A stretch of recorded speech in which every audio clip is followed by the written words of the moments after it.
Último encuentro que tuvimos, estuvimos viendo un poco el tema de servidores, algunas características sobre el tema del hospedaje, si eran pagos o no, si eran gratuitos, el tema del hosting, el almacenaje y demás. Y hoy vamos a ver algunas otras características genéricas como para poder ir avanzando sobre este tema.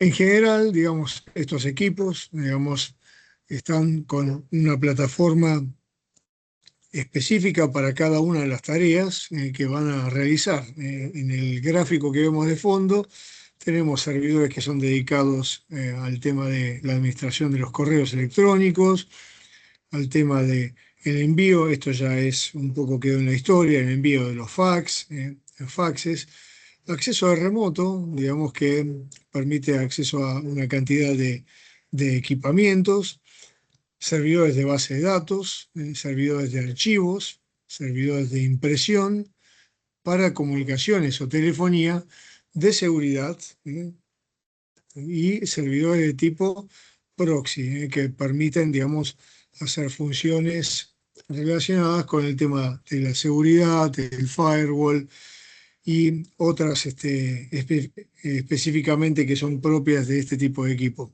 Servidores para sitios web, que esto sí en particular los afecta y les interesa a ustedes. ¿Qué es realmente, digamos, el concepto de servidor? En informática, realmente nosotros tenemos una computadora personal con ciertas capacidades, que para el caso de lo que es el servidor, incrementa la capacidad en cuanto a la atención de usuarios o clientes. Existe algo denominado arquitectura cliente-servidor, en donde nosotros como equipo terminal, nosotros como PC, tenemos instalado un software que nos hace clientes y nos permite generar peticiones a estos equipos. Esto ya lo mencionamos al principio, cuando hablamos un poco de los dominios, de los DNS y demás. Entonces, ese servidor lo que hace es tener un software, digamos, una plataforma que le permite atender esta cuestión de las peticiones de los clientes, aquellos que tienen las credenciales y los permisos adecuados como para poder brindar servicios.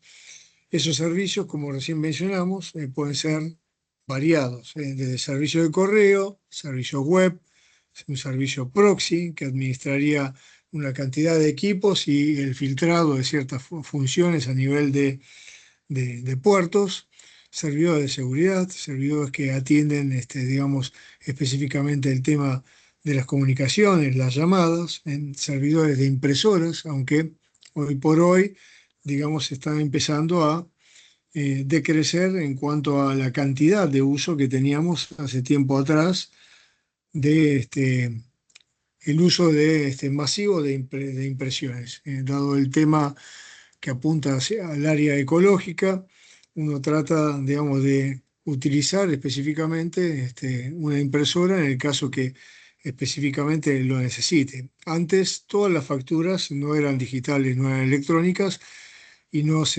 prestaban, digamos, ese servicio para brindarnos la facturación que nos llevaba a domicilio. La tecnología fue avanzando y todo esto, digamos, hoy por hoy la recibimos vía correo electrónico o en las propias aplicaciones de las cuentas bancarias donde nosotros tenemos el aviso previo sobre la factura y demás, y las aplicaciones propias de las compañías que nos permiten descargar en formato digital,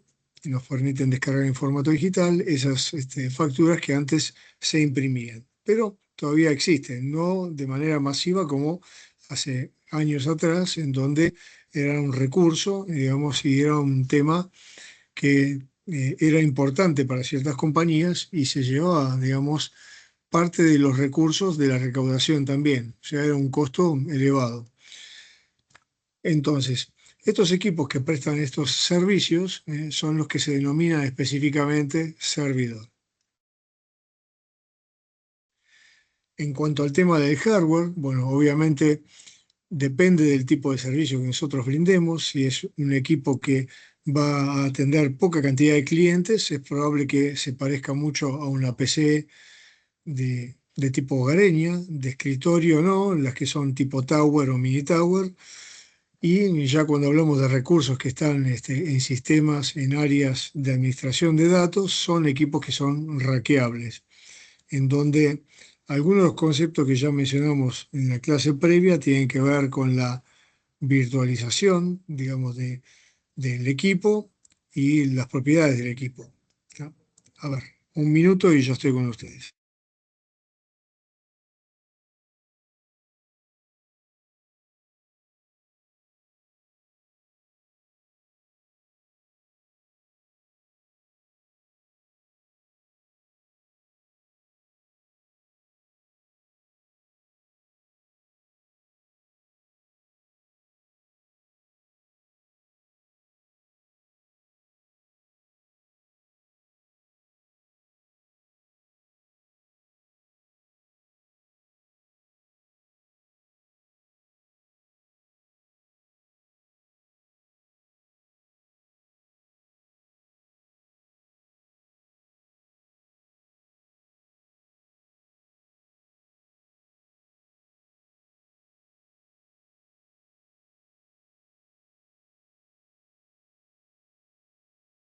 Ahí está. Vamos a continuar con la clase. Estábamos con este tema del hardware, digamos, que iba a variar en función a, digamos, a la cantidad de requerimientos y a lo que preste servicios. Hay compañías que, en el caso de Amazon, Microsoft, con algunos productos, Google con algunos productos también, los equipos de servidores realmente están, digamos, virtualizados, optimizando así los recursos y haciéndolo mucho más transparente para, digamos, los usuarios. Nosotros usuarios es como si tuviésemos prácticamente un equipo dedicado solamente para nosotros, pero en realidad está por atrás, digamos, todo este tema de la división, de la virtualización de los equipos y la posibilidad que uno lo que busca es eso, cuando algo está en la nube y un recurso por ahí es virtualizado, de por ahí de rápidamente modificar algunos parámetros y elásticamente, digamos, poder atender a la demanda cuando hay, eh, cuando hay operaciones, como el caso de las ventas por las plataformas que tuvimos en estos días, hay una mayor demanda y bueno, responden elásticamente ante esa demanda. Esto al principio no era así y los sistemas era muy común que se quedaran bloqueados, que se cayeran, digamos, y que no pudiéramos atender esa demanda en principio.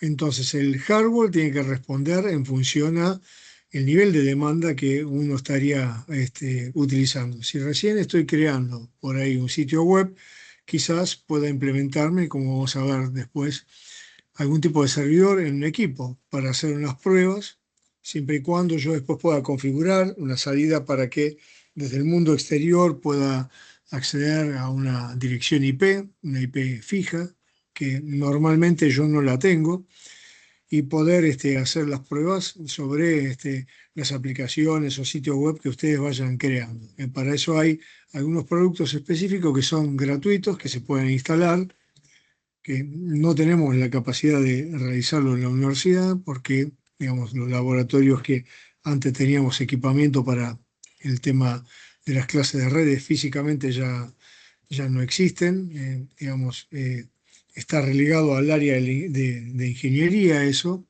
y los equipos se fueron, digamos, haciendo obsoletos, viejos, lo que teníamos para hacer las prácticas antes. Ahí podríamos haber implementado muchas cosas de estas, por lo menos con un mínimo de recursos, como para que uno pueda ver, hacerlo, tocarlo y, digamos, hacer esta instalación.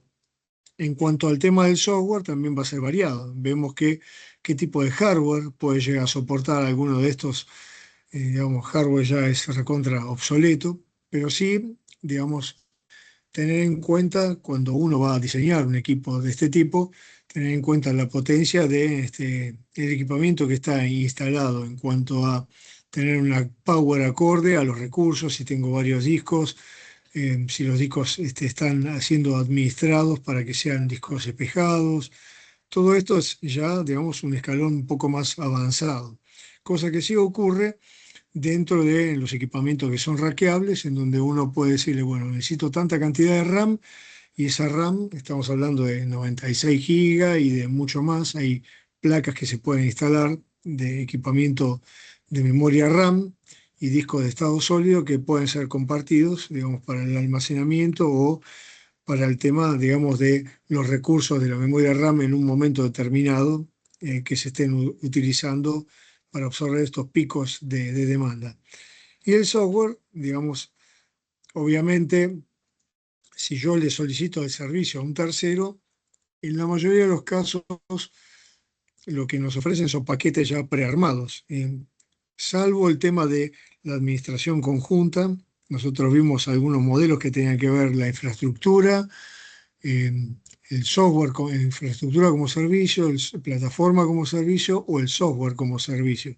Si vamos al último ejemplo del software como servicio, ahí ya todo dependería del proveedor y solamente, digamos, solamente uno tendría que hacer referencia al tema de la seguridad en cuanto a dónde están los datos almacenados, ver y cotejarlo de antemano, eso en los acuerdos de servicio, en las SLA, y tener en cuenta, digamos que en principio el caso de Amazon tiene, por ejemplo, políticas que, digamos, la seguridad es algo que se maneja en conjunto, tanto el usuario como el proveedor. Entonces, ahí entraría el tema de dejar todo claro antes, saber qué tipo de servicio nos ofrece y, digamos, qué nivel de seguridad tengo yo.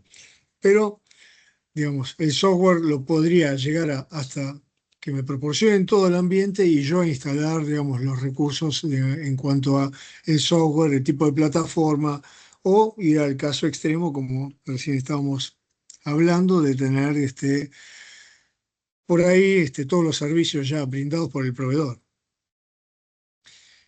En este mundo, digamos, el día de hoy, los servidores son importantes y siempre están atrás de un montón de cosas, ya sea en lo más básico, que puede ser acceder a un sitio web, que puede ser fijo o puede ser dinámico, digamos, desde controlar cámaras, almacenar datos de seguridad o almacenar simplemente, digamos, base de datos o datos genéricamente.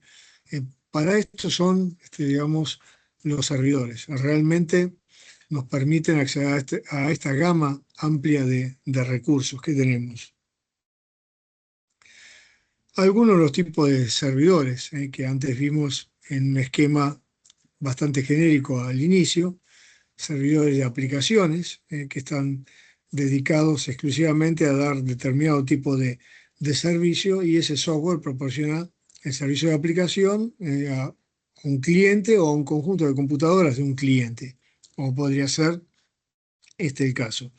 Servidores tan específicos como los de las centrales telefónicas. Estas son los prestadores, el PSTN son las compañías telefónicas y de correo, digamos, que administran las llamadas telefónicas.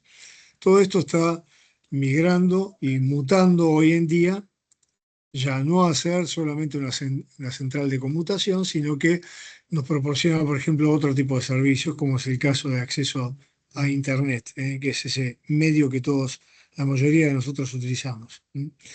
Tener la posibilidad de poder acceder vía telefónica con lo que se llama voz sobre IP, voz paquetizada, acceso a Internet, todo este tipo de variantes, inclusive lo que hablamos antes, de sistemas de video.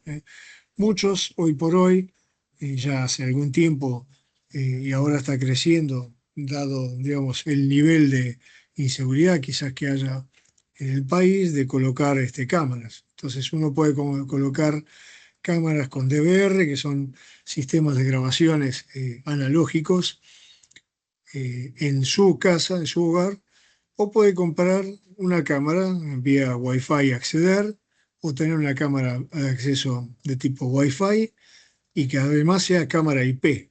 Entonces, digamos, nos da la posibilidad de tener el medio de almacenamiento, el equivalente al DVR, que es el NVR, tenerlo localmente para acceder a esos recursos, o tener inclusive una copia en la nube, o directamente contratando y pagando una cuenta bajo cierta aplicación de tal marca, de tal vendedor. Yo puedo acceder y guardar copias en la nube de lo que tengo, digamos, guardado en los discos. Todo eso tiene un costo adicional. En muchos casos, los equipos sí nos proporcionan, y el software de aplicación nos proporciona una serie de herramientas como seguimiento de una cantidad de cámaras, de movimiento en la cámara, tan específico como decirle, bueno, si yo tengo 500 o 1000 cámaras instaladas, como puede ser el sistema de cámaras de la ciudad o del área donde estamos viviendo, que son cámaras de control de tránsito o de seguridad, hacer un seguimiento tan específico como decirle, bueno, buscame el seguimiento, en qué cámara fue apareciendo tal dato en particular. Uno le remarca la cuadrilla, la celda y bueno, y todo eso en realidad puede estar almacenado parte localmente y parte en una nube, es como un medio de seguridad. Hablando un poco del tema de los servicios de cámaras, este es el DSL, la línea de suscriptor digital, que era la que teníamos antes, vía línea telefónica. Hoy por hoy, en la mayoría de los casos, es por fibra óptica. No sé qué tanto habrá implementado todavía hoy en día sobre los antiguos pares de cobre, pero salvo que en el interior, quizás que a veces demora un poco más llegar el tema, todavía haya algún tipo de implementación. Pero el advenimiento de la nueva red, entre comillas, de las compañías telefónicas, que ahora es de fibra, nos permite tener mayores anchos de banda, y eso nos permite, digamos, el acceso mucho más rápido a un montón de elementos. Este servidor podría estar alojado, digamos, en algún lugar dentro de una red o inclusive yo lo podría tener en casa y acceder vía remota desde una aplicación del celular desde determinada marca, por ejemplo, de cámaras, acceder a el servicio de grabación que tengo acá o acceder, digamos, a lo que vio una cámara en particular. Eso nos permite realizar eso vía remota, mediante una aplicación o mediante una aplicación para un dispositivo móvil, poder acceder al sistema de cámaras vía remota. Como le decía, uno puede ser tan específico como, bueno, si contrato el servicio, lo puedo tener guardado en la nube, no hace falta que tenga instalado equipamiento, digamos, de grabación local. Muchos de estos equipos, algunos de estos domos vienen inclusive para insertar una tarjeta.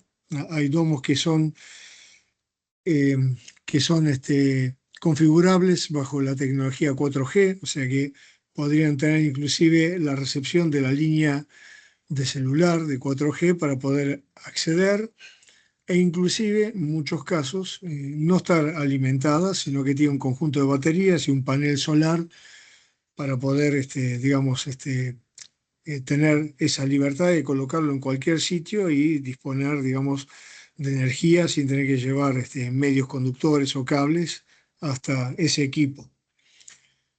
En cuanto a el tema de el acceso y a cuál es un cliente y cuál es el servidor, cómo estaría funcionando, nosotros en la arquitectura cliente-servidor hablamos un poco de eso, sobre que la petición la hace el usuario con el cliente, el software cliente que lo tenemos instalado, digamos, a nivel de la PC. Y que esa petición no va directamente hacia el servidor, sino que la atiende un DNS que transforma esa dirección y nos devuelve, el server dice, bueno, yo tengo tal dirección IP, es lo que me dice el DNS, y así en la computadora terminal, la computadora del cliente puede comunicarse con el servidor una vez revisadas las credenciales. Después acá habla sobre cómo son los medios de transmisión, que son analógicos, después hay codificadores, este encoder puede ser analógico o digital, digamos, y también nos puede proporcionar medios de compresión para optimizar un poco el ancho de banda, y el servidor tener la posibilidad de tener acceso en equipos de escritorio o en equipos móviles sobre ese servicio.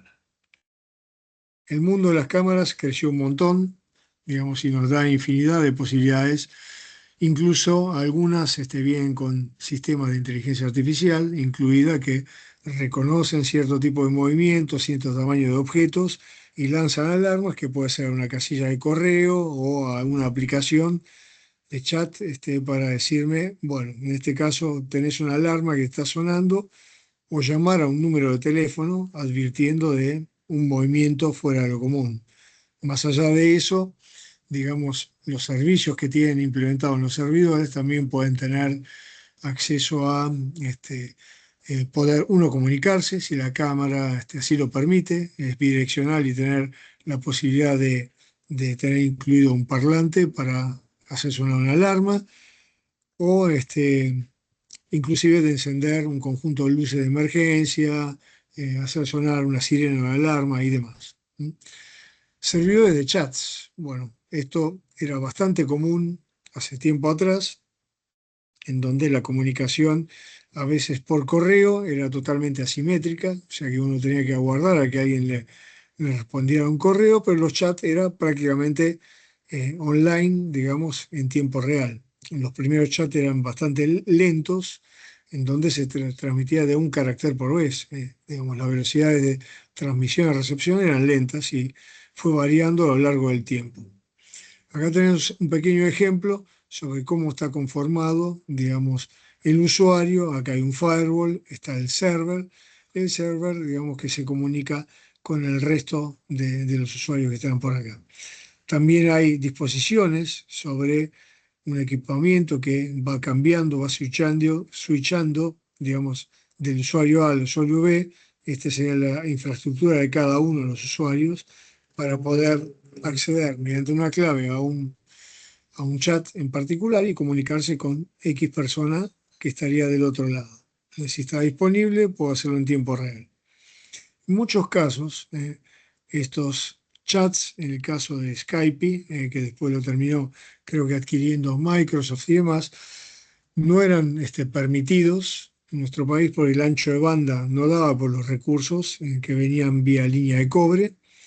Entonces, sí se les permitía, quizás en los locutorios de las compañías telefónicas, tener comunicación vía correo, pero nunca, digamos, chat con video y sonido, que sí le permitía hacer, digamos, el Skype. ¿Por qué? Porque se terminaba consumiendo todos los recursos de ancho de banda, inhibiendo a los demás de poder acceder. Aquí nos pasamos a ver. Acá.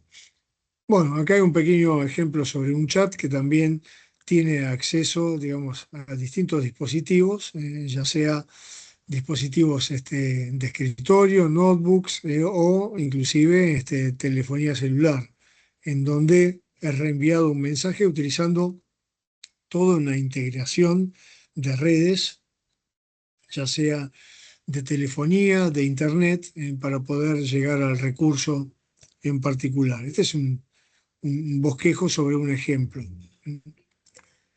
Servidores de fax, en donde el servidor de fax permitía enviar, digamos, algo así como en su momento no había la posibilidad de adjuntar, o era mucho más pesado adjuntar quizás una imagen a un correo electrónico, era mucho más inmediato comunicarse con un destino, y este equipo, que era algo así como una impresora, digamos, uno podía poner los documentos que uno quería enviar de un extremo a otro vía línea telefónica, accede al recurso, digamos, de hacer conexión con la línea, poder tener inclusive un área de almacenamiento que sería este servidor, con una puerta de enlace. Este equipo, digamos, se estaría comunicando desde la línea telefónica donde yo tengo el fax colocado, le envía esto al servidor, el servidor lo almacena, utiliza la conexión de Internet y de Internet pasa al cliente, en donde va a ser almacenado en un área dentro de la unidad de disco rígido. Nosotros teníamos disponibles los modem fax internos u externos, entonces uno podía, sin tener este dispositivo, la placa estaría dentro de la PC del usuario y tener, digamos, la posibilidad de poder sacar una fotografía, poder enviar un archivo PDF o escribir una carta y enviarla vía fax, lo transformaba de formato y lo enviaba por la línea telefónica. Obviamente en ese momento la línea no se podía utilizar para otra cosa, no se podía hablar y enviar o recibir datos, enviarla a un destino determinado y saber que si llegó en condición o no completo el mensaje. Otro tipo de servidores a los cuales nosotros no es tan visual el acceso son los servidores, digamos, los FTP o de transferencia de archivos. Estos, en la mayoría de los casos, siempre nos prestan servicio, estén a la vista o no. Así como yo accedo desde el navegador web, por ejemplo, podemos acceder a un sitio web con el protocolo HTTP, existe también un protocolo que es el File Transfer Protocol, en donde en la barra de direcciones, en vez de poner HTTP // pongo la dirección, estaría colocando FTP y la dirección IP.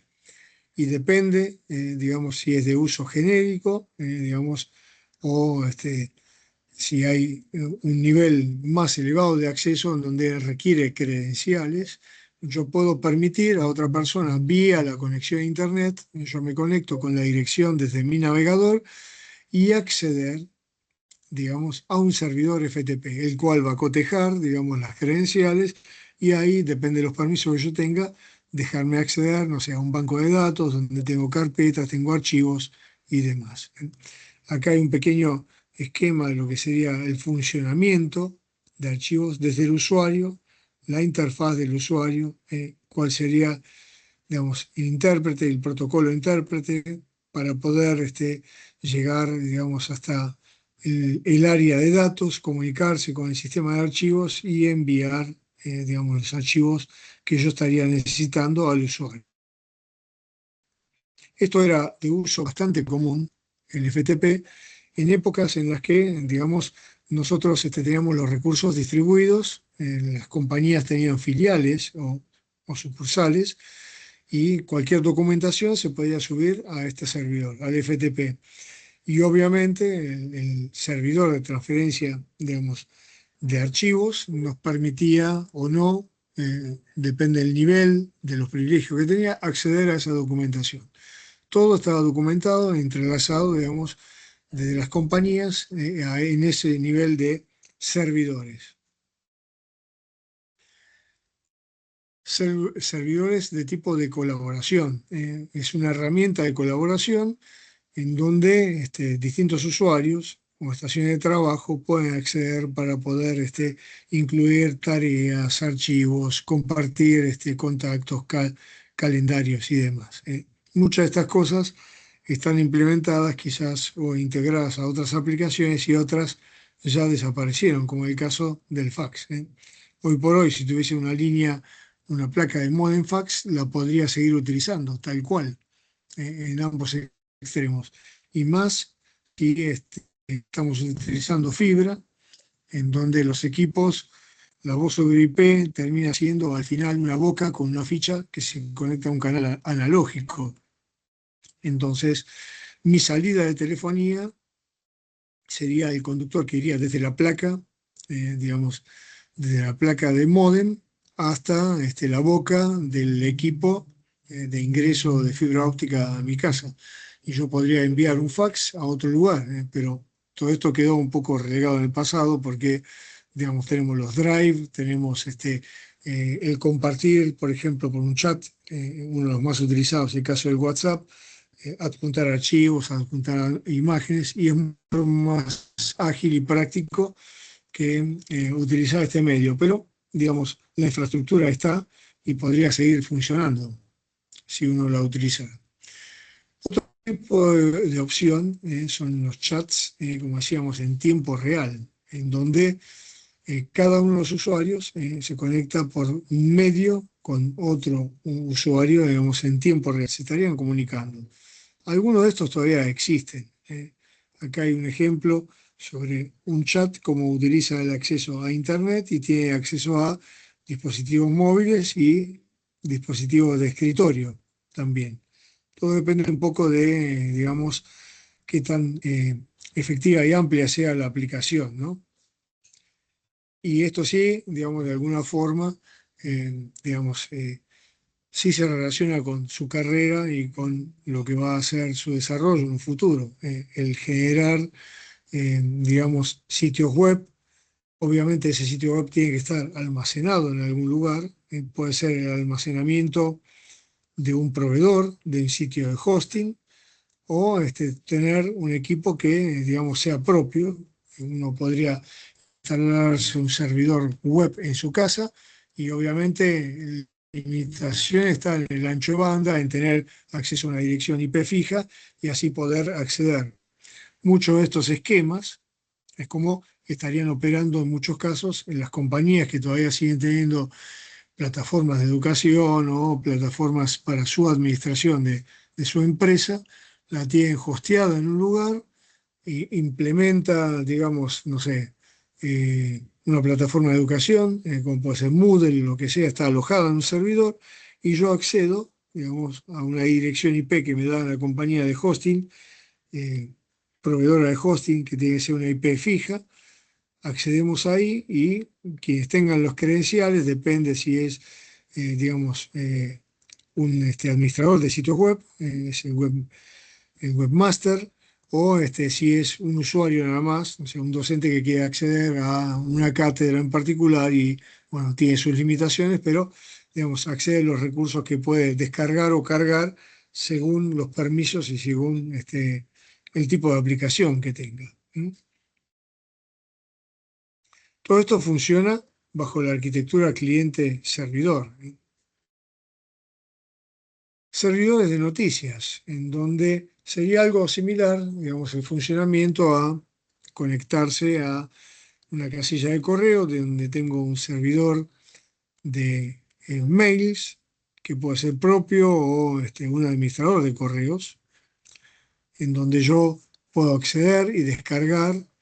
Obviamente hay, para configurar eso localmente, si yo tengo, por ejemplo, yo ahora acá abajo no lo tengo desplegado, tuviese un Outlook, el Outlook se puede, como administrador de correo, se puede configurar para que todos los que sean webmail se puedan descargar y mantener una copia en el sitio del proveedor de esos correos o descartarlo directamente y limpiarme la casilla de correo en el sitio que yo tengo, digamos, dado de alta ese webmail. El servidor de noticias estaría funcionando de manera similar, o sea, el caso de Outlook nos permite por ahí configurar, sabiendo las direcciones IP y los DNS respectivos, puedo configurarlo y en el propio Outlook tener descarga de noticias, descarga de uno o varios correos diferentes, donde si tengo varios correos distintos de distintas personas, uno va a ser el predeterminado, el más importante.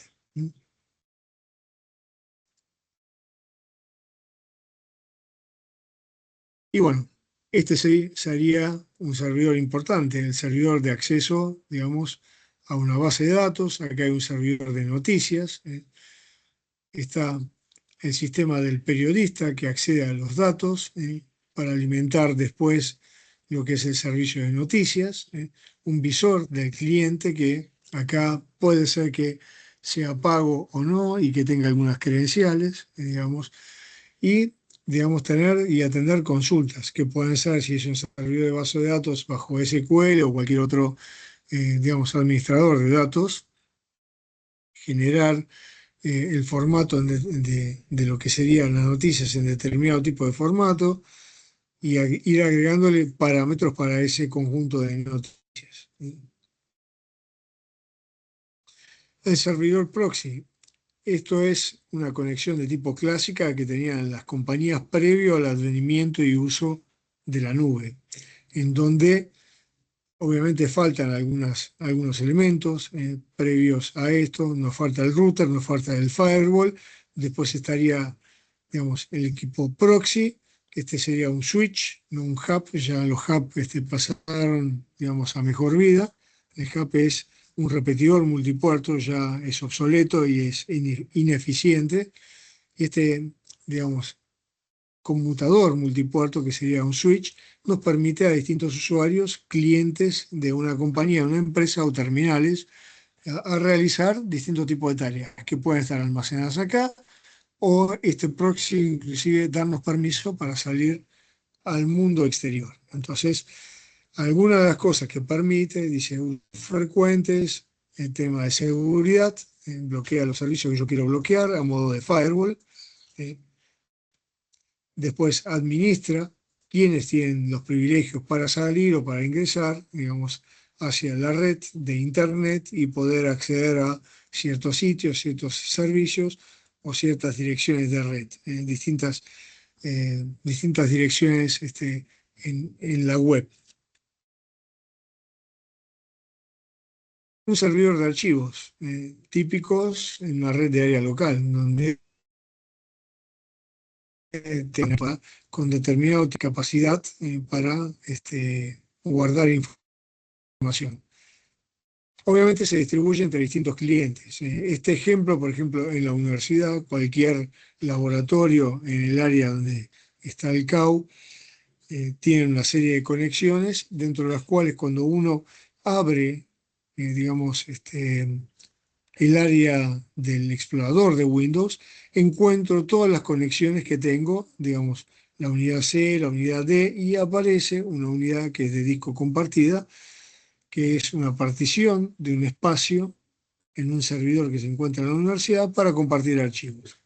Esa unidad compartida se utiliza bastante para el caso de cuando se realizan prácticas, para subir ejemplos, y hace años atrás, previo al uso o la implementación masiva después de la pandemia o durante la pandemia de lo que es la plataforma Miel, nosotros la utilizamos bastante para poder tomar exámenes, que los alumnos descargaban los exámenes ahí y ahí uno los podía descargar y llevárselos para poder corregirlos. Hoy por hoy, en muchos de los casos, cuando tomamos exámenes, le hacemos descargar algo, ya sea, digamos, de la propia plataforma Miel, dentro de un área que se le puede enviar por la mensajería interna un adjunto. Ese adjunto después uno lo procesa, ejecuta lo que sea y lo vuelve a subir a la plataforma en el formato que le solicita el docente, y eso ya no se puede tocar más y queda, digamos, consignado con nombre y apellido para determinado usuario, cosa que evita el tema del fraude y la transferencia, digamos, de información de archivos de alumnos hacia otros alumnos que no son quienes realizaron el examen, para evitar, digamos, algún tipo de modificación o de robo de información.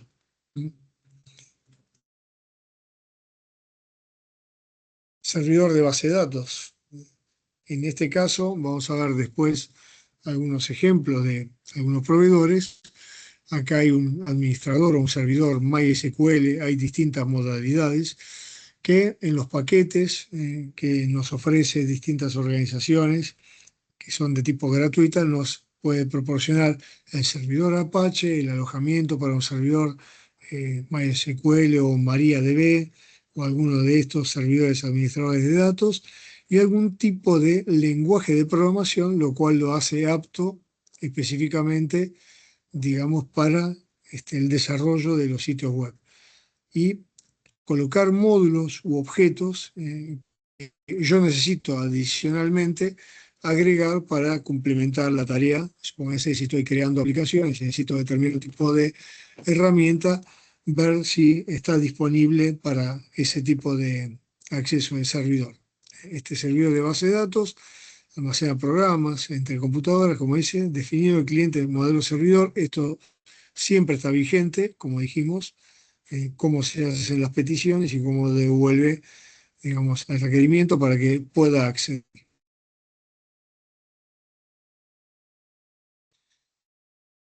Servidores de listas o list servers son los que manejan direcciones de casilla de correo. más de uno habrá sufrido en muchos casos la recepción cuando envían correos masivos. Eso hoy por hoy los bloquean, digamos, está prohibido enviar masivamente más de cierta cantidad de correos, inclusive desde un correo electrónico webmail, no puedo mandar más de tantas direcciones en una sola vez, y si lo hago estoy como penalizado o perder la cuenta o bloquearme la cuenta para no enviar lo que es correo indeseado o spam, ¿no? Para esto estarían, digamos, implementadas algunos recursos en cuanto al tema de la seguridad. Pero este sirve para enviar mensajes unidireccionalmente, digamos, hacia un conjunto de terminales, como podría ser el caso de publicidad o noticias que yo quiero enviar. Es unidireccional. Servidor de impresiones, lo que habíamos comentado casi al comienzo de la clase. Esto era algo bastante utilizado, digamos, por las compañías prestadoras de servicio, digamos, la mayoría, sea las compañías prestadoras de servicio telefónico, de servicio de energía eléctrica, de agua, de gas, todos tenían su área de datos, digamos, relacionada con el servidor de impresión, y llegaba a cierta fecha dentro del mes en donde se preparaba la facturación, y la facturación, bueno, tenía una prioridad, un orden de prioridad y colas para poder enviar. Estos servidores son los que administran y dicen cuál es la prioridad en la cola para una tarea determinada. Porque, digamos, tener una impresora por PC no es económico, y quizás, digamos, es de mucho más rendimiento tener un equipo para un conjunto de equipos o de terminales que tener uno por cada terminal, salvo en el caso que sea la oficina de algún CEO, de algún gerente, en donde por ahí sí, digamos, ese recurso lo tiene, pero es un recurso, digamos, que tiene mucha menos capacidad que una impresora que imprime gran volumen de hojas, ¿no? Por unidad de tiempo.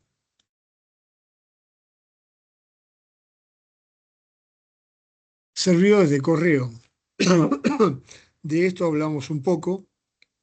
Uno puede tener un servidor instalado, tipo como los de Microsoft, el Exchange o algún otro, en donde el servidor, el administrador crea las cuentas de correo, les da las credenciales, digamos, y mediante una petición, como dice vía DNS, digamos, entra cada uno de estos terminales, igual que el servidor, va a tener digamos, un agente de gestión instalado. Ese agente de gestión hace una petición, esa petición va a parar, digamos, hasta el servidor, digamos, y el servidor ve y responde si las credenciales corresponden, digamos, para enviar una copia de lo que él lleva almacenado, digamos, en su equipo o en su área de correos que tiene almacenado las distintas casillas de correo. Hay dos tipos, digamos, de servicio de correo: el webmail y el correo administrado por ejemplo, por la propia compañía. Yo podría tener un servidor de correos instalado en mi casa. Obviamente tengo que tener una salida hacia el mundo exterior con una dirección IP, y voy a configurar qué usuarios tienen los permisos para que puedan acceder. Ahí el usuario puede acceder a su casilla de correo. Es diferente cuando el servicio está prestado por terceros, que puede ser público o privado, el servicio de casilla de correo, como los que son Gmail, Yahoo, Hotmail y otros, digamos, otros servicios de correo, en donde yo nunca accedo al servidor, a la información de la casilla, sino que lo hace, la petición la hace mediante un agente de gestión que está instalado en el terminal, en el usuario, y esa petición va dirigida hacia el servidor. Si se verifican las credenciales, va al área de almacenamiento de datos y ahí le pide una réplica, una copia, y se lo envía. Totalmente asimétrico todo este proceso. servidores de telefonía. Bueno, esto quizás no esté tan a la vista, pero en muchos casos nosotros necesitamos, cuando las líneas están conectadas a una central telefónica tiene tecnología de voz sobre IP, este servidor es el que va a administrar el rango de numeración, digamos, de los teléfonos IP, los privilegios, los horarios que tiene, el tipo de servicios, porque no es solamente la voz, sino que puede haber dispositivos que sean de tipo multimediales. El terminal de un usuario puede llegar a tener incluyendo cámaras, salida de visualización de casillas de correo, de mensajes que le están llegando y tener inclusive, digamos, una visualización de la persona que se está comunicando con el otro extremo. Todo eso lo va a administrar esta central IPv6. PBX es la central privada, este sería el servidor que administraría, digamos, todo ese tipo de funcionalidades. Luego, digamos, de ahí a la central telefónica, que tendría que tener la tecnología que sea compatible sobre IP, sobre Internet, lo cual me va a permitir enviar una cantidad de llamadas, digamos, prácticamente, si la terminal es de voz sobre IP, internamente estaría utilizando la propia red de datos, si bien eh, puedo usar el mismo cableado estructurado, bueno, las líneas de telefonía podrían ir acompañadas con cable UTP, por ejemplo, con línea de servicio de datos, tener una boca de datos, una boca de telefonía. Eso es para los equipos que son totalmente nativos en voz sobre IP. No así en el caso de lo que estaría ocurriendo, por ejemplo, en sus casas o en mi casa, en donde, digamos, el acceso que yo tengo a la línea telefónica en el propio aparato, si yo digo, este es el aparato que me proporciona el módem, que me proporciona la compañía, hay una boca en interior de ese módem, de ese equipo que es router aparte, que tiene una boca, digamos, de salida hacia la telefonía. Y puedo poner un teléfono analógico ahí, con lo cual puedo seguir llamando por un teléfono fijo utilizando la línea de fibra como si fuese el viejo par de cobre. En cambio, si nosotros tenemos toda la implementación hecha bajo líneas analógicas, habrá que instalar conversores, ya dejando de lado el tema del servidor, digamos, de telefonía, conversores de nuevos gateway, adaptadores de analógico al sistema de voz sobre IP o viceversa, depende del equipamiento que yo tenga, para poder salir y comunicarme con la central. En los pares telefónicos viejos, nosotros teníamos la comunicación analógica hasta la central. Después ahí se hacía un muestreo y se digitalizaba la señal. Con lo cual, digamos, ese tipo de cosas con el tiempo van a ir desapareciendo. Habría que ver qué tanto hay implementado, porque las centrales hoy por hoy son un número. Implementar algo sobre voz sobre IP es mucho más ágil y me permite, aparte, tener la conexión. Si yo tengo varias redes de área local distribuidas en un territorio y las interconecto entre sí, conforman lo que es lo que se denominaría una red de área metropolitana. Y la circulación, digamos, de comunicaciones de voz sobre IP sobre esa red, prácticamente el costo sería cero, más allá del tema del mantenimiento y la inversión en los equipos. Esa sería una de las ventajas. Y tener la posibilidad, si las distintas áreas que tienen sus LAN tienen salida digamos, a las compañías telefónicas locales, tener llamadas locales cuando desde otra de las redes LAN uno quisiera acceder a ese destino en particular o llamar a un cliente que está por fuera de la red LAN número 2, por ejemplo. Y la llamada en ese caso sería de tipo local. Todo esto, digamos, al final de cuentas es administrado por esta central de telefonía. Esto cuando recién empezaba, hoy por hoy, por ahí se puede llegar a conseguir, había que googlearlo. Había un software que yo podía descargar en mi PC, en la PC del domicilio de uno, configurar, digamos, todos los parámetros del rango de numeración, cuál va a ser la numeración de la designación de los números de la telefonía, y esa PC iba a ser servidor, digamos, de las llamadas. Obviamente, tener la posibilidad de conectarse con, con Internet, y otros que tuviesen acceso a una tecnología de Internet en ese momento podían comunicarse en vía telefónica, digamos, mediante un discado sencillo.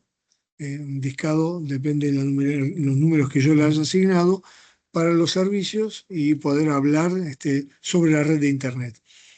Eso era algo bastante común cuando uno hacía llamadas que eran de tipo callback.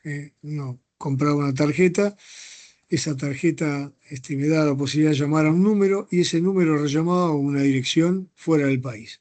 En las llamadas satelitales, vía satélite, eran bastante costosas, y lo que me salía una tarjeta para hablar una hora, no podía hablar ni unos minutos, digamos, sobre lo que era una línea con una comunicación satelital.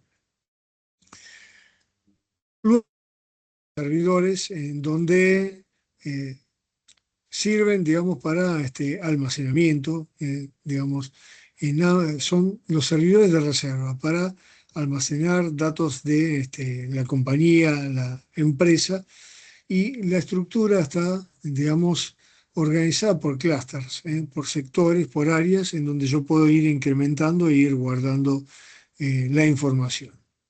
Esto sería algo así como un servidor de almacenamiento.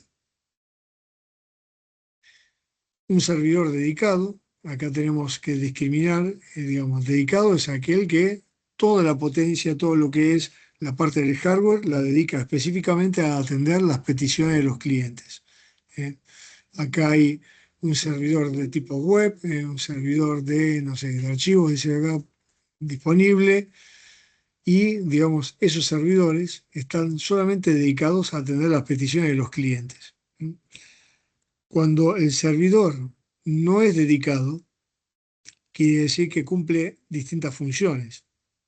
En muchos casos, las compañías no tenían los recursos suficientes, y bueno, decían, bueno, voy a comprar un servidor para poder tener acceso para una cantidad de equipos. Pero aparte del servidor, también servía como un terminal de cliente.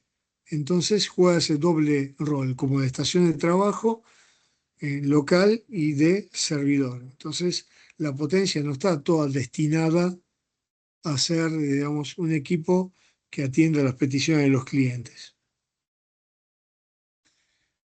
Servidor de acceso remoto, o Telnet. ¿eh? Hace años atrás era bastante común, y ustedes lo podrán comprobar, es muy probable que todavía uno puede descargarse un software de Telnet Server gratuito, instalarlo en una PC, en mi PC, y instalar, digamos, un software que es el Telnet, pero el equivalente de cliente en otro equipo. Entonces, ¿qué es lo que puedo llegar a hacer yo?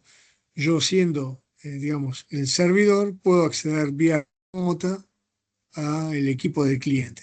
Permite a los usuarios acceder vía remota, al igual que Windows tiene, digamos, en ciertas versiones de este sistema operativo, tiene la posibilidad de tener acceso remoto desde escritorio, y lo tiene el propio sistema operativo. No sé, Windows 10 Pro lo tiene instalado, el acceso remoto a escritorio, y yo puedo ver lo que la otra persona, si tiene habilitada esa aplicación, qué es lo que tiene en su escritorio, y desde mi máquina controlar el otro escritorio. Esa es un poco la idea del acceso remoto.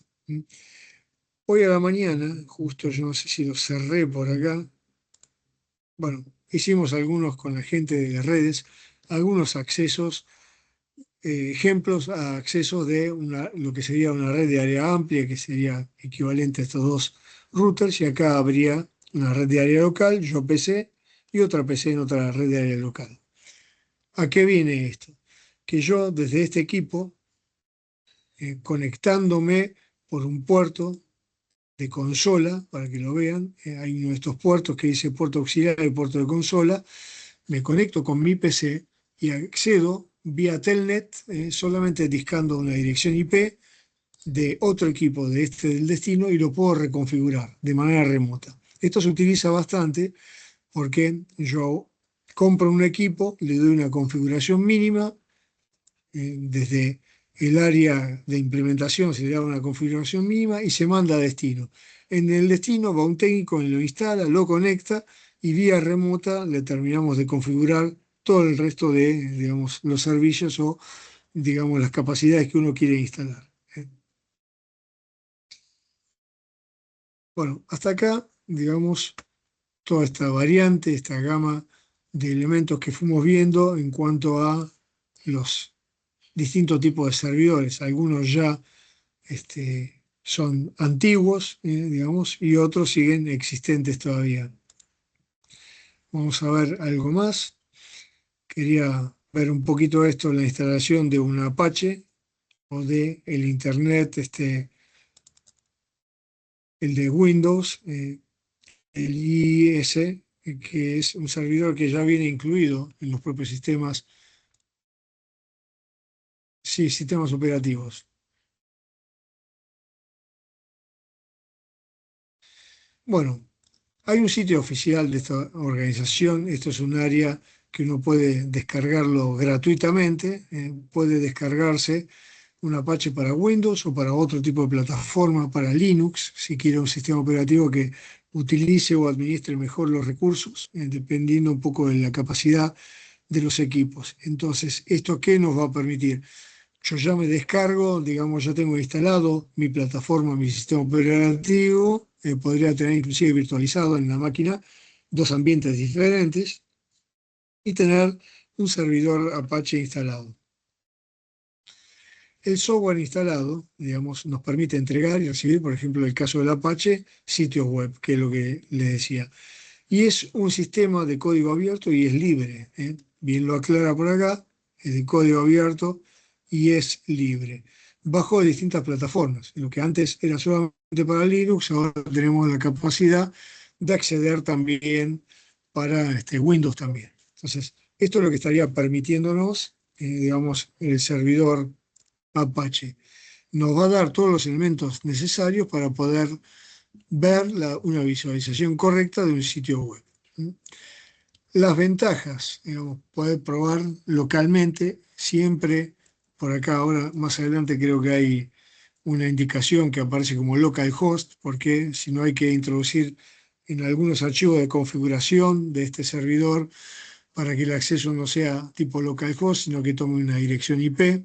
Si yo tengo una IP fija, si no me puedo hacer de una dirección de IP fija para poder acceder desde afuera, desde otra red, digamos, hacia ese sitio web. Poder probar páginas web, digamos, crear módulos de sitios web dentro de la PC, poder tener sitios web creados en PHP, este es uno de los lenguajes que ya viene, digamos, adjunto con este tipo de servidor, el Apache, diseñar nuestras propias páginas o, digamos, hacer prueba previo a entregárselo a un cliente, obviamente con ciertas capacidades.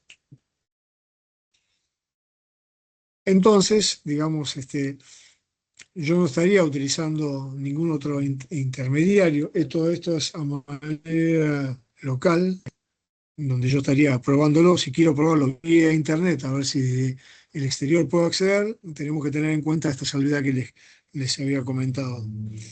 Y a través, digamos, de este servidor de Apache, dar acceso a cierto tipo de servicios, digamos, que uno desearía comprobar o servicios propios que uno quiere crear para el uso de uno, ¿no? Los paquetes, digamos, en donde viene incluido el Apache, se denomina, hay dos, uno se llama XAMPP y otro es LAMP, acá está el sitio oficial, donde uno puede descargar. Estas son dos distribuciones diferentes y se descarga el sitio oficial de apache.org. ¿Qué es lo que involucra, digamos, la instalación de este servidor? Bueno, como les comentaba, tener acceso a páginas o sitios web, el HTTP, tener un software un lenguaje de programación, el PHP, y un administrador de base de datos, que puede ser este o puede ser alguna variante, para Windows, como dijimos, o para Linux. Esto fue creciendo a medida que digamos, se empezó a verle la utilidad, y el tema del el uso de administradores de base de datos como el MariaDB, que empezó a sustituir un poco al tema del MySQL. Habría que ver al día de hoy cómo llega este tema de la estadística y qué repercusión tiene bajo qué tipo de distribución de Linux. No se olviden que Linux es una variante de un sistema operativo que en su principio había ciertos estudiantes universitarios que utilizaban, digamos, un software prestado, que es el Unix, el propio proveedor, digamos, de mainframe y de servicios que utilizaba este tipo de sistema operativo. Cuando el sistema operativo se les quiso empezar a cobrar por ese servicio, lo que antes era un software de tipo educativo, bueno, hubo alguien que dijo, no, esto no es conveniente, yo voy a hacer, digamos, una versión de código abierto que todo el mundo pueda agregar, modificar, mejorar. Ahí es como surge Linux. Y del Linux hay infinidad de variantes, el Debian, el Ubuntu, hay versiones de tipo locales también, acá nacionales, que nos pueden permitir, digamos, eh, son más aptos para cierto tipo de condiciones o quizás requieren más el acceso por línea de comando y mayor conocimiento de Linux, y otras, las interfaces por ahí son más amigables. No es lo único, digamos, que surge a través de estos sistemas operativos. Existe el CentOS, el Ubuntu y otros también. Entonces, ¿cómo instalar, por ejemplo, para un Windows 7, Windows 10, esto ya es antiguo? Nos queda con una dirección que es localhost, en principio, cuando uno lo vaya a descargar. Digamos, descargo el paquete XAMPP y después continúo, le doy el permiso y continúo en la instalación. Prácticamente es una guía paso a paso de cómo debería ser la instalación. Es el siguiente, le digo qué elementos quiero elegir. Quiero el servidor Apache, quiero el MySQL, puedo tener, digamos, el FTP Server. En muchos casos es útil, ¿eh? Cuando uno quiere acceder a un sistema de hosting, digamos, gratuito, a veces no disponemos de FTP Server, entonces no nos permite mover cantidad de archivos, sino que tengo que estar subiendo de a cuenta gota, de uno por vez, porque el servicio está restringido para las cuentas pagas, ¿no? Una vez que selecciono, digamos, qué tipo de lenguaje le voy a colocar, estos son módulos. Uno puede activar o desactivar.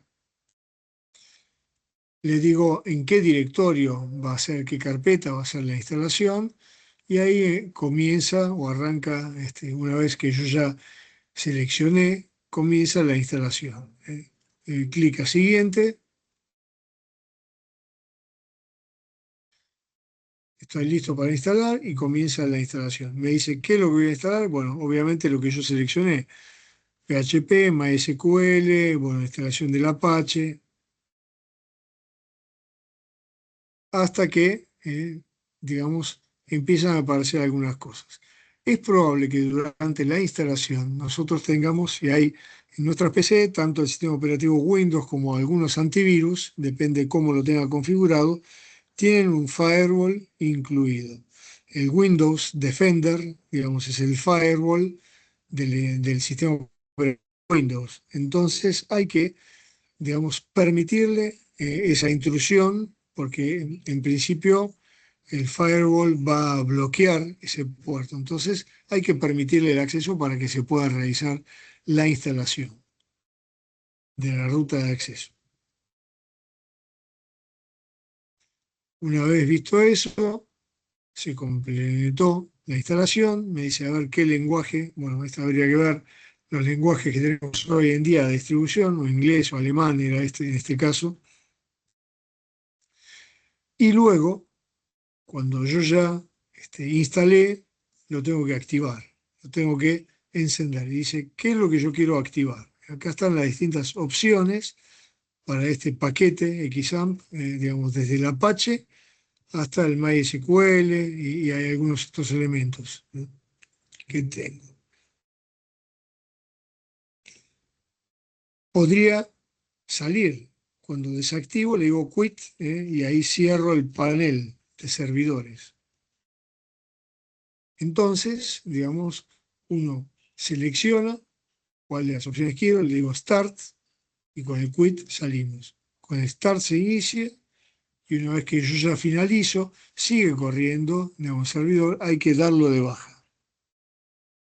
Todas las aplicaciones. Una vez que está activo, me dice, bueno, ahora están activos, aparece un icono representativo dentro de la barra de tareas en la parte inferior que representa, digamos, el paquete el XAMPP.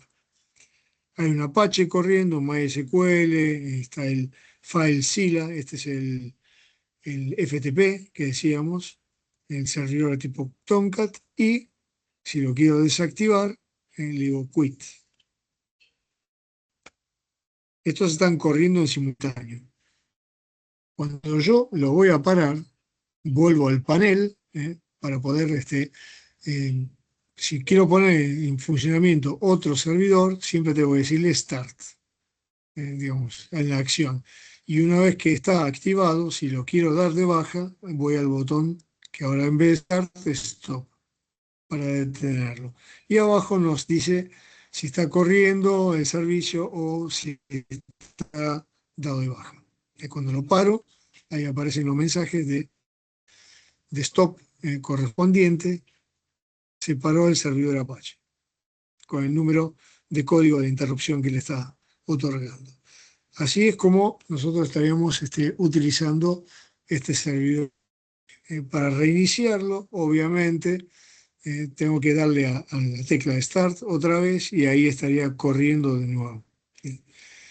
Luego también está la posibilidad de poder modificar o configurar algunos archivos, editarlos bajo distintos tipos de lenguajes, en donde abre directamente un bloque de notas y yo puedo reconfigurar o editar los archivos que son .ini, que es donde está de configuración y de inicialización, digamos, de algunos servicios. En cuanto a lo que es el firewall,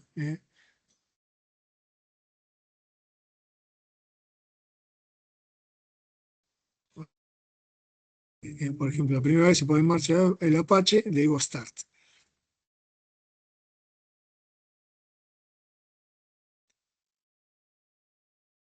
Una vez que yo ya permití el acceso, permito el acceso para poder utilizarlo, ahí ya yo después lo autorizo y no necesito más que en la siguiente vez que arranque, cuando diga Start y Stop, lo va a hacer automáticamente porque reconoce a este servidor como algo propio y no una intrusión. Entonces no lo bloquea, en realidad, no lo termina bloqueando. Abro el firewall como elemento en la parte avanzada, de configuración avanzada, y ahí puede uno ver las reglas que se añadieron o añadir nuevas reglas para, digamos, hacer esta configuración de tipo automática. Muchas de las cosas se pueden ver y controlar desde el panel del control de administración que tiene este panel que tenemos acá. Hay entrada de reglas y me dice HTTP Server. Esta es la configuración avanzada del firewall de Windows.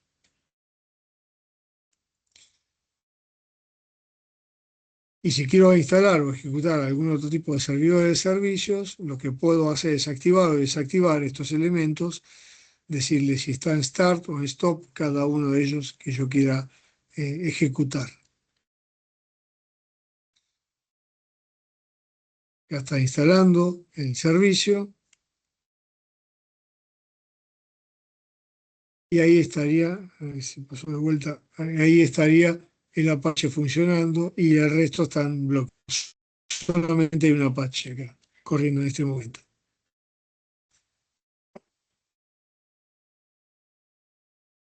Un poco más de lo mismo, de lo que sería el panel, al final, para inicializar o para bloquear, inicio y parada, y ahí estaría, digamos, el acceso. Obviamente esto lo hace a nivel de localhost. Va a abrir el panel de administración de la web, ese tablero a nivel local. Si yo quiero acceder desde afuera al servidor, tengo que reconfigurar unos archivos de inicio y la dirección IP fija. Vamos a ver un poco la instalación del servidor que nos proporciona Windows.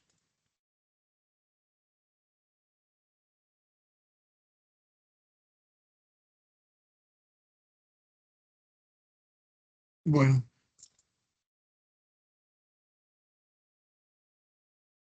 cómo instalar y cómo configurar el servidor propio que ya tiene cualquier sistema operativo en el caso del Windows. Windows nos proporciona el Internet Information Services, ya está incluido, nada más que no está habilitado. O sea, yo puedo tener un servidor de tipo web bajo Windows sin tener que descargar nada ni instalar nada. Solamente hay que habilitarlo. Esto nos permite tener el propio equipo que yo lo habilite como si fuese un servidor de sitios web y el resto actuar como clientes. Eh, es bastante intuitivo, digamos, las ventajas para usar el servidor en la propia PC, ¿no? Obviamente, si no tengo un gran volumen de datos, digamos, lo puedo utilizar y utilizarlo a modo local. ¿Cómo lo hacemos? Bueno, las características, uno tiene que activar y desactivar las características de Windows, ver la habilitación donde dice el IIS, que es el Internet Information Services, habilitarlo. ¿Y qué herramienta quiero habilitar? Administrador web, servicios web y de FTP también. Los servicios que yo coloque acá y habilite, este simbolito antes era un signo más, se expandió, se ve esto y veo las características. Este era para un Windows 7, un Windows 8. Eh, Entonces, digamos, nos permite desplegar y decir qué servicios quiero habilitar, qué servicios quiero incluir, que son esos dos que pusimos, herramienta de administración y el servicio de sitios web. Esto lo va a hacer, va a crear una ubicación de un elemento, digamos, nos va a dar una ruta de trabajo y este ejecutable, digamos, crear un acceso directo al escritorio, en lo que son las herramientas administrativas y ahí poder poner en funcionamiento el servidor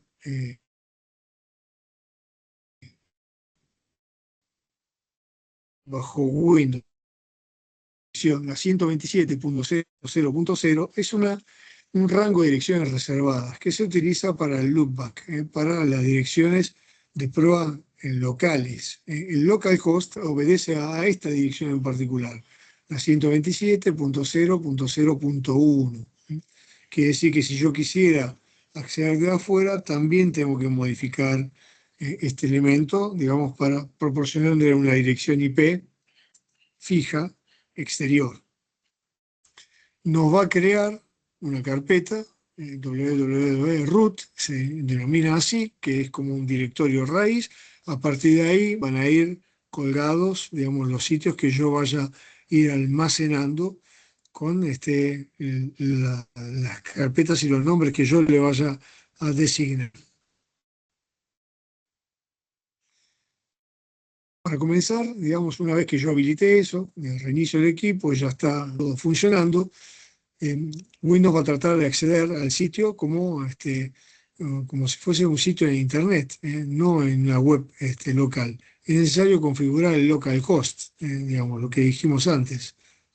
En una pequeña explicación de qué comandos hay que colocar digamos, en el sitio, es un sitio de ejemplo, los drivers están en este lugar ubicado dentro de una carpeta, un subdirectorio de Windows, donde vamos a poder localizarlo, es un archivo, y poder ver, digamos, que tenemos que colocar en la línea, digamos, en el HTTP, en este URL, que sería equivalente a esta dirección, que sería el sitio de ejemplo. Esta es una dirección de tipo genérica a modo de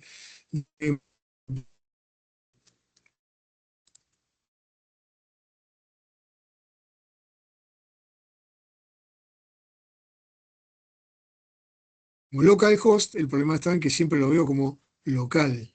Es una de las cosas que les estaba comentando, que uno debe modificar algunos comandos y armarse algún tipo de modificación de archivo que ejecute para que modifique, digamos, el acceso a esa dirección local. Acá hay una serie de líneas de comando que permite, digamos, hacer esa modificación para poder acceder. Quiero entrar como localhost o como una dirección IP. ¿Cómo descargar sitios? Digamos, los sitios van a ir a parar, digamos, una carpeta que ya era una ruta por defecto, digamos. Para eso puedo usar, digamos, un software que es libre, que es el wget, digamos, para acceder a la información necesaria. Por ejemplo, descargar archivos de internet y demás. Otra de las ventajas que tiene, digamos, este servidor es que aparte, digamos, nos permite colocar sitios web elaborados con distintos tipos de extensión, digamos, ASP, PHP, digamos, todo esto es ya algo propio de lo que permite la aplicación de Windows para que se pueda realizar.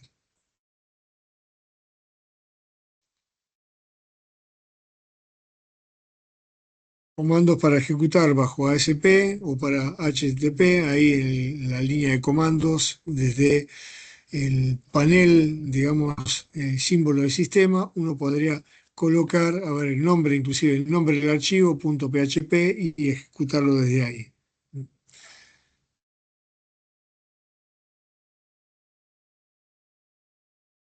Hay alguna aclaración más sobre, digamos, la sugerencia para poder activar o ejecutar, digamos, si yo tengo dos tipos de servidores instalados, el IIS o este es un .bat, un archivo, o el servidor Apache para poder seleccionar o uno u otro. Sería como un menú de inicio para poder acceder. Y unos sitios de información, digamos, más sobre los servidores, de lo que sería el servidor de Windows, por acá, para que pueda uno acceder a ese tipo de información adicional. Obviamente, ninguna de estas cosas nosotros la podemos hacer directamente en la universidad, por esta falta de recursos que no tenemos. Pero si alguien tiene acceso a más de una PC en casa vieja, podría intentar, digamos, inclusive bajo un sistema operativo viejo, de activar esto y hacer las comprobaciones, saber qué tan bien estaría funcionando este servidor. Esto por una parte. Y quería ir avanzando sobre otra temática más, que en parte ya vimos algo sobre el tema de los clouds, concepto de cloud y demás, algunas características que ya fuimos mencionando en las clases previas. Esto hablamos algo sobre modelos, que en principio un modelo es como una recomendación, tener la infraestructura como servicio, la plataforma como servicio o el software como servicio. Incluso hoy les mencioné un poco de este tema sobre qué capacidades tenía cada uno. Esto está propuesto por el NIST, es algo así como decir las normas, quién las administra en nuestro país, el IRAM, que es el Instituto Nacional de Racionalización de Materiales, es el que impone las normas en nuestro país, y en Estados Unidos el equivalente al IRAM nuestro es el NIST, que propone estos modelos.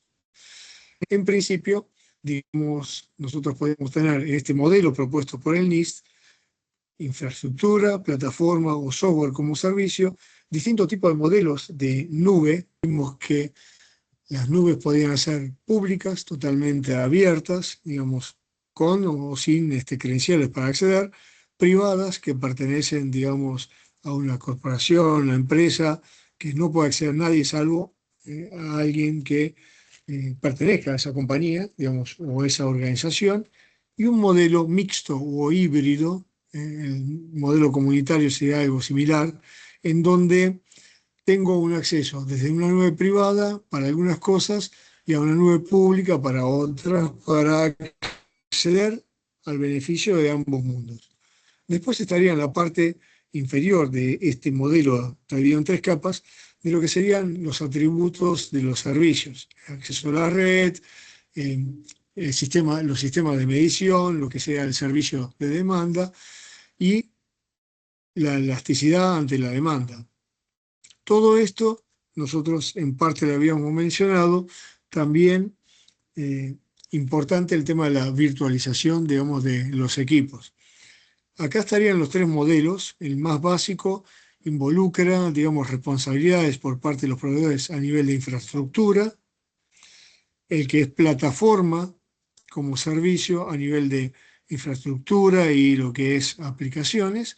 Y el software como servicio ya nos proporciona casi todo, digamos, inclusive las aplicaciones. Y después el tema de la seguridad es un tema compartido entre el proveedor y el usuario en sí. Este sería el conjunto de componentes que tenemos a nivel físico, ya sean los data centers, servidores, lo que es el acceso a la red, balanceadores de carga, si fuese muy grande la demanda, sistemas con firewall, el almacenamiento, todo lo que es las plataformas o nivel intermedio, que tiene que ver con sistemas digamos, plataformas de sistemas operativos, base de datos, servidores de aplicaciones, lenguaje de programación, software de tipo intermedio para administrar, ya sea el monitoreo y los lenguajes de programación, y por encima, a nivel de aplicación, lo que nos estaría proporcionando, esto es responsabilidad, digamos, ya en gran parte del proveedor, de lo que sería la autenticación, toda la parte de seguridad es compartida. Interfaz, digamos, con el usuario, qué tipo de reportes, autorizaciones, las transacciones, cómo se van a hacer, y el panel, digamos, de acceso a los recursos, el dashboard.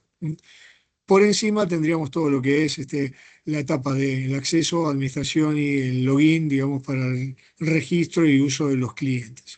Esto es un cuadro comparativo y quiénes son, no, me adelanté demasiado, quiénes son los responsables de cada uno de estos elementos. Acá un poco la descripción de lo que era el nivel más bajo, infraestructura como servicio, en donde quiénes son los proveedores y qué nos tiene que proporcionar, establecer y configurar la infraestructura. O sea, yo accediendo a la nube me desligo totalmente de lo que es la infraestructura, de administrar, y solamente me hago cargo, si este es el modelo que yo solicito, digamos, de la plataforma y luego de las aplicaciones. Proporcionar y administrar el procesamiento físico, almacenamiento de redes y requerimiento usado por el cliente. Para el cliente esto es totalmente transparente. Yo no tengo que estar revisando a ver, hace falta darle mantenimiento, actualización, parche de seguridad, sino que lo realiza, digamos, el propio proveedor. A nivel de la segunda capa, que es la plataforma como servicio, acá esto tiene que ver con plataformas o sistemas operativos, todo basado con sistemas, digamos, basados en la nube, y permite preconfigurar la infraestructura de determinada forma. Este ámbito es el ámbito natural para, digamos, implementar o probar aplicaciones. Cuando yo ya quiero todo armado, estaríamos en el escalón más alto, donde el software, está dado software como servicio, es el uso y la configuración, digamos, del servicio del cloud, implementar y administrar el servicio del cloud. Todo esto es por parte del proveedor. Estos son los consumidores, ese es el proveedor. un poco el tema que habíamos hablado en la clase previa, el tema de la virtualización de los equipos. ¿Qué es virtualizar un equipo? Es cómo hacer una división lógica separando en parte el hardware y en parte la plataforma o el sistema operativo que tengo por encima y las aplicaciones. Va a haber en distintos casos, digamos, un elemento intermedio en donde, denominado hipervisor, en donde va a dividir y va a interactuar con las capas superiores, digamos, sistemas operativos y aplicaciones por un lado, y lo que es la parte física de los componentes del hardware por otra parte. Esa es la función en principio digamos, del hipervisor. En cuanto a los sistemas operativos para nubes, sobresale uno en particular. Acá hay una serie digamos, de sistemas operativos donde el más relevante que aparece por ahí es el OpenStack, uno de los más utilizados. Dice cuáles son abiertos y cuáles son privados, o si es modificado, como en este caso Red Hat, digamos, es un OpenStack modificado, es privado. ¿Cómo estaría funcionando, digamos, este sistema operativo? Sistema operativo para nubes, digamos, en principio lo creó esta compañía en conjunto con la NASA para crear un sistema operativo que pueda competir directamente con la gente de AWS, con los de Amazon. Eh, Puede modificarse, se puede adaptar y está disponible bajo licencia del Apache 2.0. Dice. ¿Qué es lo que contiene? Esta es una visión general. Hay un ámbito, un módulo que hace los cómputos, un módulo de networking y un módulo de almacenamiento. Y está el panel de administración, el dashboard y las aplicaciones que estarían interactuando. Por acá abajo estaría la capa común de lo que sería el OpenStack, compartido entre los demás, y por debajo el hardware. Sistema operativo siempre entre medio. Una primera aproximación del OpenStack y cómo interactúa mediante estas API logra que se vinculen estos módulos. El módulo, como decimos, del área de procesamiento, computación, un módulo de imágenes, un módulo para objetos, un módulo para identificación y el panel, digamos, a los cuales uno puede acceder a todos estos recursos. Un poco más, siendo un poco más específico en esta descripción, vemos cómo es la interacción de cada uno de estos módulos. ¿Se acuerdan el área de networking, el área de cómputos, el área de almacenamiento que está por acá y cómo interactúan cada uno entre ellos con el panel? Entonces, en el diagrama, lo que se logra ver a través de estas aplicaciones es un conjunto de componentes. El módulo de dashboard, en este caso tiene un nombre, que se denomina Horizon, que es la interfaz. El dashboard es el panel que tiene acceso el usuario.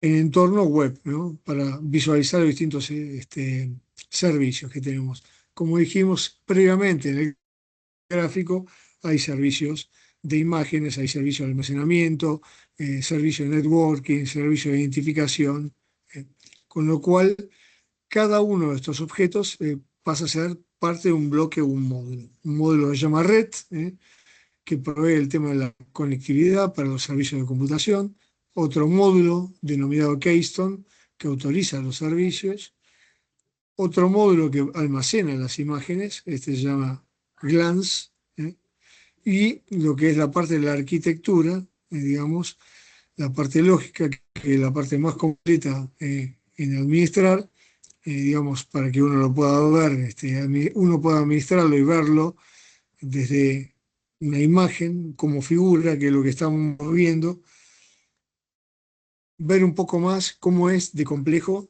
y cómo interactuaría, digamos, a nivel del usuario. Acá estaría el dashboard, este sería los usuarios, acceso a Internet y la interacción con los distintos módulos. Esto no es algo para que uno lo memorice, pero fíjense el nivel de complejidad que tiene, digamos, a nivel de interacción. Es como una máquina, digamos, virtual, una máquina virtual creada para uno poder ver toda la funcionalidad, digamos, y cómo es la interacción de cada uno de estos elementos que componen un módulo con los demás. Este es el diagrama lógico de lo que es el OpenStack, el sistema operativo. ¿Cuáles son las similitudes de Amazon contra lo que es la computación tradicional? Ahora ya nos alejamos del sistema. En cuanto a la computación tradicional, ¿qué es lo que necesitamos? Hay administradores, hay access list, es como un firewall dentro de los routers, están los firewall propiamente dichos. A nivel de más abajo de las capas, esta sería la capa de red, entraría el router, después entraría más abajo todo lo que es el cableado, y nivel de capa 2 entraría los switches o conmutadores y los servidores. La instalación con todos los servidores, que cuáles pueden llegar a ser. Pueden ser los servidores, como vimos antes, de sitio web, de base de datos y demás. Las áreas de almacenamiento, digamos, que tenemos en la parte de base de datos y almacenamiento en la parte inferior. ¿Cómo se compara a nivel de lo que proporciona Amazon como, digamos, como aplicación? Y vamos a ver que hay ya productos armados de estos proveedores que nos permiten dar una serie de servicios. El equivalente de esto es la parte de seguridad, ¿no? Obviamente, el firewall y las access lists y los administradores que administran clásicamente la seguridad. Acá se hace por medio de access list en la red, lo administran este bloque Amazon.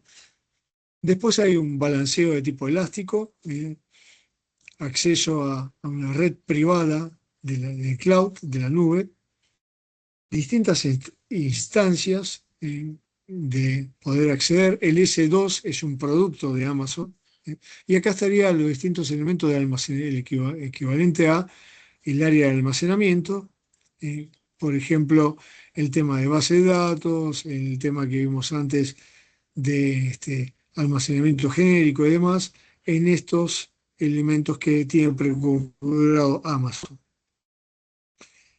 El principal tema es el tiempo y el capital. Cuando uno crea un centro de datos, la inversión demora un tiempo desde que se proyecta hasta que se vuelve una realidad. Y siempre uno, digamos, dimensiona o sobredimensiona para poder quedar cubierto y no quedar corto en la funcionalidad, con lo cual hay una inversión o sobreinversión iniciales.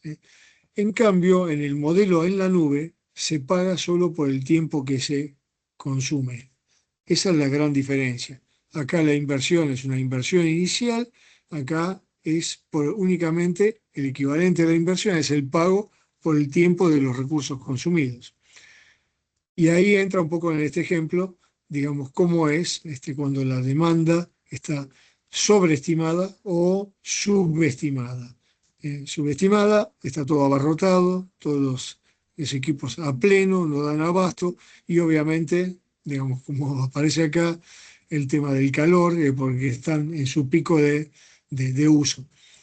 En cambio, en lo que es la capacidad de la demanda, obviamente en un sitio en la nube, rápidamente, digamos, los proveedores nos pueden reconfigurar los sistemas sin que nosotros uno intervenga directamente, y poder tener, digamos, esa elasticidad ante una demanda determinada. Acá, digamos, realmente hay tiempos en los que estamos muy ajustados y tiempo que está holgado. Y puede pasar eso. Si yo configuro y dimensiono para un pico probable que va a pasar de acá a 10 años, va a estar sobreestimado en la capacidad para poder llegar a absorber el pico en un momento, en un periodo determinado, y no siempre. Entonces, es como que uno invirtió plata, pero es plata por demás, no es plata por el consumo que hice. Dejar de gastar dinero en ejecución y mantenimiento del centro de datos, eso es lo que, en cierta forma, todo lo que es, obviamente, menos personal, menos gente involucrada, pero obviamente todo eso pasa a un tercero, ese que se encarga de todo ese tema. La empresa y los clientes solamente demandan una cantidad de recursos que me lo proporciona un tercero. Bueno, en cuanto a qué es lo que se busca, en realidad es la flexibilidad en la demanda, eh, que bajo una demanda determinada pueda temporalmente, digamos, expandirse y poder tener los recursos necesarios. Y esta es una lista de productos, digamos, de herramientas que tiene de categorías de servicios en función a lo que proporciona Amazon. Todos estos son modelos que Amazon fue creando a lo largo del tiempo en determinados nichos que vio que era necesario, crea un producto y a raíz de que si ese producto es exitoso, analiza el mercado en otros países, en otras áreas, y ahí implementa réplicas de, digamos, de estos modelos. Eso es un poco lo que se estaría buscando, lo que estaría proporcionando. Este es, digamos, un modelo básico, digamos, de una solución sencilla denominada Elastic Cloud, el S2, ¿no? En donde tiene un área de administrador de base de datos, lo que antes era el MariaDB, este se llama DiamondBD, un área de almacenamiento, un área de acceso virtual a una nube virtual y acceso a redes, acceso a lo que es el procesamiento, acceso a la base de datos y este sería el almacenamiento. Este es el modelo, un modelo vendido. Es como decirle, bueno, te vendo un 0 kilómetros que tiene tal potencia de motor, 4 ruedas, está hecho para dónde? Para una ciudad. Obviamente, si salgo a un terreno donde las calles son rutas que son de ripio, no me va a servir ese vehículo, puede estar otro modelo. Por eso plantea todos estos servicios que habíamos visto en este slide previo al que estamos viendo recién. ¿Qué modelo es el que necesito? Obviamente esto hay que sentarse con la compañía, si el modelo recomendado para vos es tal, el S2 tiene tal capacidad, los incrementos son por lote, por unidad de tiempo, y yo puedo contratar servicios, pagarle de antemano o pagar después de que ya sufrí una demanda.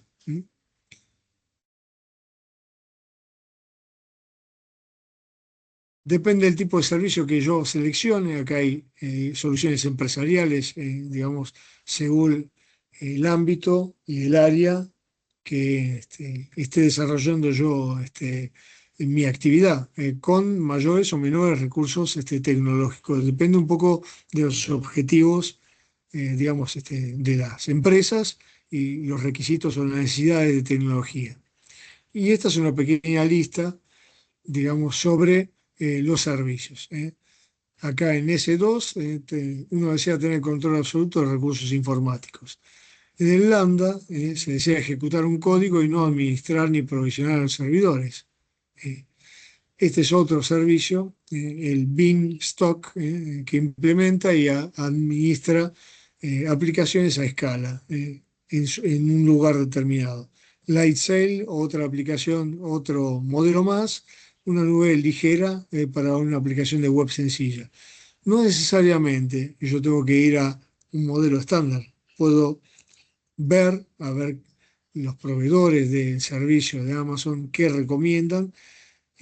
Bueno, conviene siempre asesorarse de antemano para que a uno no le quieran vender por demás, digamos, y tener en concreto, digamos, cuáles son mis necesidades y qué es lo que yo voy a plantear. La ventaja está en que ahora la interacción, digamos, la consola de administración es de este tipo, hay interfaces, digamos, avanzadas por línea de comando y hay kits de desarrollo, los SDK, para generar adaptaciones de los módulos que sean necesarios si es algún tipo de aplicación en particular. Bueno, la clase de hoy la vamos a dejar hasta acá, nos queda algo más para ver y después ya ingresar en lo que es la arquitectura y la seguridad en las nubes para detallar, digamos, dejar un poco más en detalle cuáles son los modelos, digamos, y qué es lo que hay que tener en cuenta en lo que es los distintos tipos de servicios y modelos de nube en particular. ¿Alguien quiere hacer alguna consulta? Si no, nos estaríamos viendo nosotros en nuestra próxima clase. Cualquier novedad que tengamos, cualquier información que querramos actualizar, siempre recuerden que lo hacemos vía la plataforma Miel. Si hace falta publicar algo o avisarles de algo, con la debida anticipación, será con la plataforma Miel. Bueno, por mi parte les mando saludos y buen fin de semana para todos.